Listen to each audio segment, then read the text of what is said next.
Mas vamos dar-lhe pra não tomar, deixa. Ui, tem porquinho, olha só. Deixei até os pedaços de guasca aqui jogados. Vou largar isso aqui, tio. Buenos, meus amigos, como é que estamos? Sou tranquilo com vocês?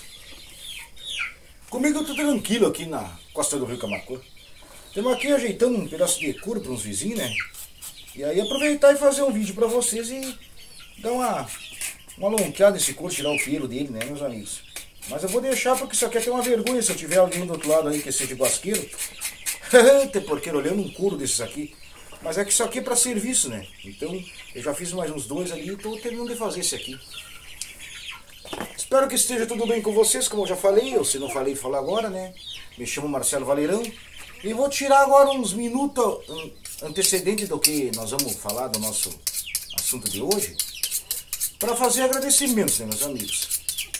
Os primeiros agradecimentos que eu faço são agradecimentos àquelas pessoas que me procuram através de telefone, através das redes sociais, conversam comigo, mandam mensagens, dão sugestões. Olha, meu muito obrigado de coração a vocês, porque, como eu sempre falo, aqui primeiro de tudo vem o gosto pelo conhecimento, vem o gosto pela história nossa regional, que do regional se vai ao geral. A essas pessoas que me procuraram, meu muito obrigado de coração, a muitos amigos que eu fiz no decorrer, porque essa semana passada fizemos 3 anos de canal, estou muito faceiro, mas não teve bolo, né, porque a coisa está meio apertada. E nesses 3 anos, sempre eu somei e compartilhei, dividi o conhecimento com vocês. Não é que eu ando com a faca velha aqui, gaúcha, né, tchê, da marca Coqueiro na cintura, que eu seja um homem do mal, né, tchê, que isso aqui é uma ferramenta na mão do homem. Na mão do abobado, que é uma coisa que mata as pessoas, mas na mão de homem é ferramenta. E uma defesa, é claro. Mas meu muito obrigado de coração. E meu muito obrigado também a um pessoal de uma região do Brasil que eu tenho uma admiração grandiosa por eles. Não sei se até me assistem ou não me assistem, porque a gente é um canal pequeno, né, tchê? Então de repente não chega até lá os vídeos. Que é o pessoal do Nordeste, lá da Bahia, o pessoal de Sergipe, das Alagoas, dos 9 estados que compõem a nossa região Nordeste. Muito obrigado se tiver alguém de lá assistindo, porque hoje, nessas últimas semanas aqui no Rio Grande, não só hoje, a gente sente na pele o que vocês passam, meus amigos, lá, com essa seca velha brava e severa. Porque nós tivemos aqui, olha, uns 15, 20 dias de seca e as coisas estão tudo assim, ó, fritando torresmo no meio da estrada, né, de tão calor. Então, eu admiro muito vocês que estão me olhando, se não estão, e tudo mais, porque vocês são pessoas de fibra e que enfrentam as dificuldades de peito aberto. Meu agradecimento aqui do Rio Grande do Sul a vocês, meus amigos. E, é claro, a todos aqueles dos países vizinhos, meus grandes amigos que tenho, também as pessoas que falaram aqui, porque eu tirei esse tempinho antes de começar o assunto. Como eu falei, foi 3 anos de canal, né? Este ano está comemorando 130 anos de uma coisa e 100 anos de outra coisa. Mas antes de mais nada, eu vou pedir assim, ó, de coração, que tu te inscreva no canal, que tu curta, que tu compartilhe, que tu comente no canal, porque faz muita diferença para nós, que trabalhamos nessa forma de dividir o conhecimento que nós temos nessas plataformas digitais, né? Enfim, como eu falei a vocês, nós estamos completando 130 anos de um acontecimento aqui no Rio Grande e 100 anos de outro acontecimento. Os 130 anos da Revolta Federalista de 1893 até 1895 não vai ser citado aqui, mas vai ser citado um outro ponto, que é uma revolta que eu tenho muito conhecimento, particularmente, né, porque fiz trabalhos acadêmicos sobre ela, e é uma revolta que eu me identifico bastante sobre ela, porque eu tive uns parentes lutando nela, né, nessa revolta. Tive parentes lutando de um lado e outros escondendo o outro, mas eu não vou citar aqui porque senão dá briga na família depois. Mas enfim, a revolta que eu falo para vocês que está completando 100 anos é a Revolta Libertadora de 1923, onde é que nós temos um grupo de pessoas que eram chamados erroneamente de maragatos, eles eram conhecidos como bandoleiros, E do outro lado nós tínhamos os chimangos, que eram os partidários do Borges de Medeiros, daquele cara que foi uma figura central num poema que criticava o governo dele. E daí vocês vão saber por que eu dei um urro meio forte aqui, né, tchê? Porque geralmente fala de um lado Maragato e do outro lado Chimango. Tchê, Maragato, eu já expliquei aqui, as pessoas não entendem. Maragato foi em 1893 até 1895. Em 1923 foi de um lado os legalistas, de outro lado os libertadores. Entendeu? Procura ler, meu amigo, minha amiga do outro lado. Porque senão a gente sempre fala isso. Ou então, se tu quisesse xingar eles, tu chamava eles uns de chimango e outros de bandoleiro. Porque nós temos até um álbum dos bandoleiros, que eu já falei para vocês aqui alguns anos atrás, tio. Uns álbuns dos bandoleiros. Um álbum daqueles que eram conhecidos como bandoleiros ou libertadores. E do outro lado nós tínhamos os legalistas ou chimangos, que eram do lado do governo. Mas, bueno, depois desse meu início de prosa, vocês vão conhecer um pouquinho aqui numa série que eu estou abrindo, que é da Revolta de 23, sobre aspectos iniciais, os principais combates e também aqueles que lutaram nela, as figuras históricas, e por fim a paz do Assis Brasil. E esses nomes que eu sempre falo aqui, Borges de Medeiros, Assis Brasil e tudo mais. Tudo isso, tu tem que retroceder um pouco no tempo. Tu tem que ir lá para o século XIX, a última década, entre 1890 e 1900. Quando nós tivemos o primeiro ditador no Brasil, que foi o Júlio de Castilhos. O cara que é pai de todos os ditadores no Brasil. É este cara, aqui do Rio Grande do Sul. Bueno. Júlio de Castilhos foi o que enfrentou os Maragatos em 1893 a 95. Foi aquele cara que esteve no centro das lutas, no centro das guerras, no centro de muitos debates e também de histórias que eu comento com vocês aqui. E ele deixou um de seus aprendizes, que era o Antônio Augusto Borges de Medeiros. O Borges de Medeiros, ele é uma das maiores figuras do Rio Grande do Sul e do Brasil, porque ele, no fim da vida, foi relegado ao esquecimento, ao ostracismo. Borges de Medeiros governou o Estado entre 1898 e 1928. Foram 30 anos de Borges de Medeiros no Estado. Praticamente foi um reinado do Borges aqui. É claro que nós temos um período em que Carlos Barbosa, o Carlos Barbosa tem até nome de cidade aqui no Rio Grande do Sul, governou o Estado, mas quem dava as cartas mesmo era o Dr. Borges, que é nome de avenida também. Engraçado que não é nome de cidade, né? Podia ter uma cidade lá com Borges de Medeiros, o nome dela. É só o nome de avenida. Mas tá aí uma dica lá para quem quiser botar o nome da cidade. Ele foi um cara assim que era o exclusivo ditador, né, Chico? Ele, de tanto poder que ele tinha, tem algumas histórias sobre ele. Uma das histórias mais conhecidas dele é o seguinte. Em 22 de novembro, ou 25 de novembro de 1922, eles têm uma eleição aqui. De um lado estava ele e do outro lado o Assis Brasil. E quando o pessoal faz a primeira contagem dos votos escritos, impressos e coisa e tal, né? Ele tinha perdido nas eleições.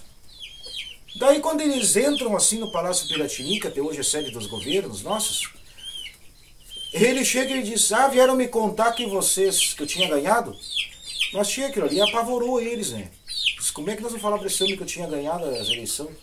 Se eles falar que ele perdeu, vão... Não, nós vamos aqui falar uma coisinha com o senhor e depois já retrocemos o resultado das eleições. Foram lá, novamente, fraudaram as eleições, que era uma coisa costumeira no Brasil, bem costumeira. Enfim, para deixar vocês assim por dentro da situação, nós temos o cenário em que o Borges de Medeiros era o ditador no Rio Grande do Sul, era o presidente do Estado, que se chamava naquela época, né? E nós temos o cenário geral, que era a Primeira Guerra Mundial. E nós temos o cenário econômico do Rio Grande do Sul na época, que ele estava meio que se diversificando para o lado da lavoura de arroz, para o lado também da metalurgia. Isso aí eu tenho uma coisa que eu fiz dessas, que tem um treco aí que eu fiz aqui para o YouTube, tá pessoal? Desculpa a minha grossura, mas que eu comento sobre a história econômica do Rio Grande do Sul. claro, de uma forma bastante rasa, né? Porque se a gente vai falar de uma forma mais aprofundada, leva 3 dias, 3 noites. Enfim, eles tinham aqui como base, claro, a pecuária no século XIX, a parte do século XX até hoje também a pecuária é muito forte aqui no nosso estado. E com isso, os pecuaristas investiram muito dinheiro na produção de melhores animais. Mas terminou a guerra e eles ficaram endividados, porque eles pegaram bastante financiamentos dos bancos do Rio Grande do Sul. Que nós tivemos bancos que eram bancos do Estado. O Banco Pelotense, por exemplo, era o maior banco do nosso estado, sediado na cidade de Pelotas. E daí, como ele tinha que executar dívidas, muitos desses estanceiros perderam praticamente tudo. Dizem não, é fato isto, porque está nos meus trabalhos, eu até posso deixar um artigo depois escrito para vocês, que só na região da Campanha, o Banco Pelotense tinha mais de 50 mil reses em campos arrendados, porque os donos dessas reses não tinham como vender elas. E é claro, a crise econômica afetou esse grupo, e esse grupo foi pedir ajuda para o governador, isto entre 1920 e 1922. Só que o governador, o presidente do estado, não estava nem aí. Ele queria uma diversificação da economia do Rio Grande do Sul. Até certo ponto é interessante isso, essa diversificação da economia. Mas como é que um setor, que era historicamente os que governavam mesmo o estado, ia aceitar que houvesse diversificação? Mas nem a pau, né, Juvenal? Que daí, Amaro Juvenal, o nome da obra do Ramírez Barcelos, que é Antônio Chimango. Outra porqueira, nem a pau, Juvenal. Bueno, nesse contexto, eles ficaram muito desagradados com o governador, com o presidente do estado. Dali o que aconteceu? Eles apoiaram o Assis Brasil, que era contrário a Borges de Medeiros. Daí Assis Brasil, como eu disse, ganhou na primeira, mas perdeu na segunda, porque as eleições eram fraudadas. E mesmo assim não aceitaram essa derrota do Assis Brasil. Assis Brasil é uma das grandes figuras também do nosso estado, que já foi citado aqui. Vai ser feito, se o pai vier lá de cima, deixaram um vídeo sobre Assis Brasil. Era um cara que era amigo de Santos Dumont. O Santos Dumont esteve aqui visitando uma cidade perto aqui da nossa, lá no início do século XX. Ele tem um castelo no meio da pampa, uma coisa refinada por demais. E ele tem também um trabalho, mas não vamos se estender, esse trabalho dele é sobre a pecuária, não vamos pegar por aqui. Bueno, Assis Brasil perdeu as eleições, e aí, o que aconteceu? No dia 25 de janeiro de 1923, Borges de Medeiros assume a presidência, toma posse na presidência. É engraçado que nós temos uma lacuna de quase 100 anos. Somente 99 anos depois, houve uma reeleição no estado do Rio Grande do Sul para governador, que foi e é do atual governador Eduardo Leite, hoje. Quer dizer que a gente acaba não prestando atenção nesse contexto, que eu ouvi umas matérias agora e aí me lembrei desse contexto de 99 anos que nós não temos governador reeleito no estado. O último foi Borges de Medeiros. Mas, depois dessa curiosidade, no dia 25 ele assume. Só que toda a campanha, todos os estanceiros do Rio Grande do Sul, salvo regiões coloniais, não estavam de acordo com isso. E queriam uma intervenção federal. Mas esse nome não é muito novo, não. Queriam a intervenção do presidente Floriano Peixoto, ou melhor, Arthur Bernardes, porque eu já estou pulando lá uns 30 anos atrás, né? Aqui no estado, onde ele tirasse o Borges e colocasse outro, porque ele era inimigo do Borges Mineiro, Floriano Peixoto. Eles eram inimigos, eles não se bicavam os dois. Mas não foi isso que aconteceu. Foi seguindo, eles foram forçando para haver uma intervenção. Por isso que o combate, a guerra, a revolta durou 11 meses. Porque exatamente hoje, que eu estou gravando esse vídeo aqui, com os cachorrinhos ali, meio que aquando, os cusquinhos, coitadinho, está fazendo 100 anos do início da revolta de 23 no nosso estado.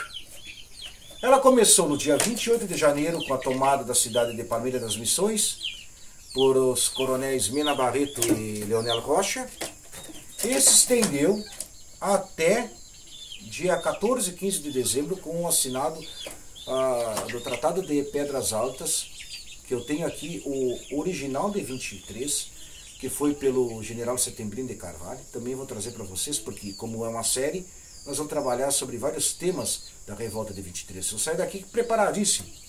E a última revolta, ela teve uma expressão citada por Hélio Moro Mariante, se não me engano, que foi a expressão que entrou para a história da lança contra a metralhadora. Porque nós tínhamos resquícios ainda de lanceiros dos períodos áureos, que foi a Guerra do Paraguai, a Revolta de 85, a Revolta de 93, a Guerra contra Roças, dos nossos lanceiros, que aqui viviam. Os últimos resquícios deles foram em 1923. E a metralhadora, que era o símbolo da modernidade na época, meus amigos.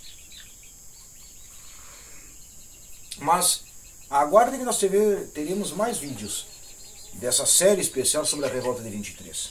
Agora eu vou mostrar para vocês aqui uns filhotinhos de cusco, né, tia? Por fim eu peguei para fazer uma propaganda aqui, nem pelei meu couro direito, mas isso aí depois eu pego, tem tempo. Fazer uma propaganda para vocês dos cusco. Vou largar aqui no costado, né? Vocês verem aqui os cusquinhos que nasceram aqui nas casas. Che, coisa mais linda do mundo. Olha só aqui, tia. Que coisa bem bonita. Esse aqui eu vou tirar para nós, ó. São tudo ovelheiro. Comedor de ovelha. Que porqueira. Olha só. Esse aqui vai ser o Rompinúvio, o nome dele, tio. O Rompinúvio. Mas que tal. Muito obrigado, meus amigos, e até o nosso próximo encontro. Um baita abraço no coração de vocês. Fiquem com Deus. E que cuscura aí. Vamos lá pra mamãe.